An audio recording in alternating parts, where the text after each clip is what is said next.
Mainit na usap-usapan ngayon sa social media ang isang malaking pasabog mula sa ABS-CBN na nakatakdang ilabas ngayong September 18, 2025. May mga teaser post na nagsasabing lalabas na ang sekretong malupit na agad nagpasiklab ng excitement ng mga netizen.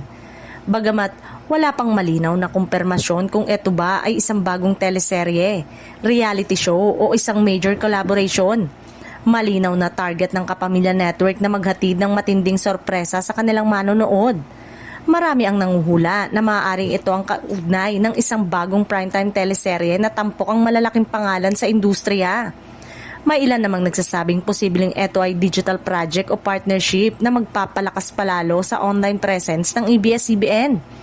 Sa kabila ng mga espekulasyon, isa lang ang sigurado, mas pinapalakas ng ABS-CBN ang kanilang brand ng In the Service of the Filipino at patuloy silang naghahanda ng mga dekalidad na palabas at proyekto na siguradong tatatak sa puso ng bawat kapamilya.